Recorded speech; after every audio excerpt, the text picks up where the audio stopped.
Member complied with the law. The member did. Question number 6, Eugenie Sage. Thank you, Mr. Speaker. Order. I've called Eugenie Sage.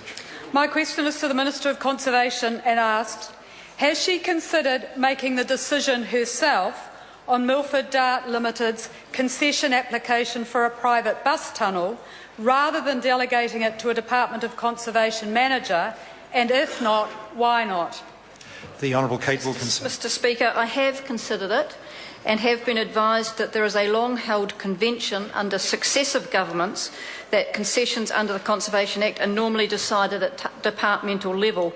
In fact, there have been more than 10,000 concessions considered under the Conservation Act in the past 10 years, decided by a delegated decision-maker, not the Minister. Whilst this does not mean that intervention would never be justified, I am comfortable letting the normal process run its course. Supplementary. Eugenie Sage. Why won't she make the decision herself when the proposed private road tunnel would affect 2 majestic national parks and the internationally important Te Wāhi Pounamu, the Southwest New Zealand World Heritage Area?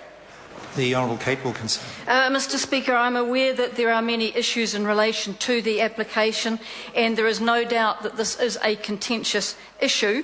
I have delegated this to the level of Director General to ensure a robust process is followed, free from interference, whether political or otherwise, as is the long-followed practice. I would consider the decision to grant the Kaituna Dam proposal during the final term of the Labour Green government was contentious also, and I note that this was, like all the others, delegated from the former Minister to the department.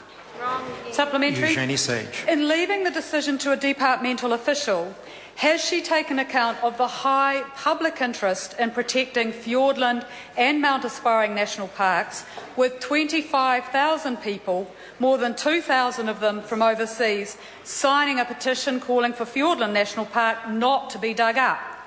The Honourable Kate Wilkinson. Mr. Speaker, that member is able to make unqualified statements of opinion, but as Minister I do not have that same luxury, as it could be seen as interference in the decision-making process.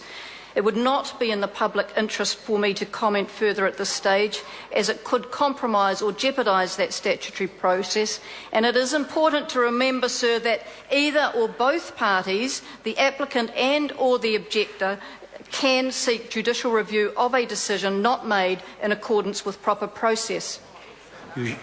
Eugenie Sage.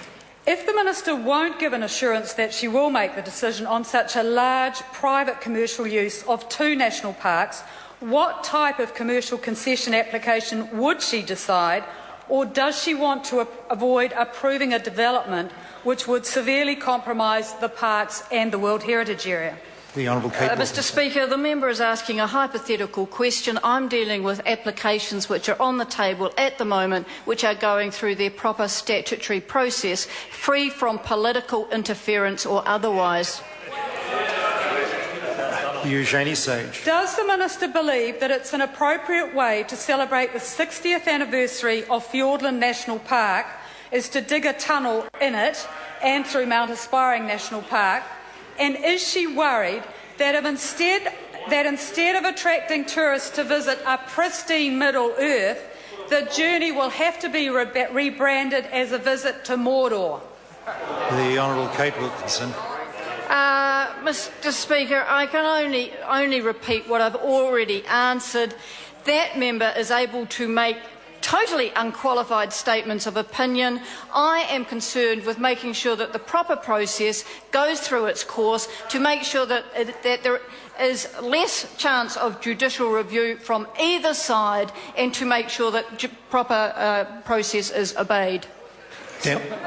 Point of order, Eugenie Sage. I seek leave to table a plan map produced by URS for Milford Dart Ltd showing the location of the proposed tunnel adjacent to the start of the Rootburn track, walked by 11,000 people each year. Leave sought to table that document. Is there any objection? Oh, there is objection. Dennis O'Rourke. Thank you, Mr. Speaker. Is the Minister concerned that if the tunnel is built, it would irrevocably damage towns like Te Anau, which are dependent on the slow tourism market, Or does it just want to encourage, or does the government just want to encourage large-scale, low-employment operations which profit only a few wealthy investors? The Honourable Kate Wilkinson. Mr. Speaker, yet another unqualified statement of opinion. Mr. Speaker, in relation to that question, I am more concerned that proper process is complied with, free from interference, political or otherwise. Question number 7, Dr. David Clark. Mr. Speaker,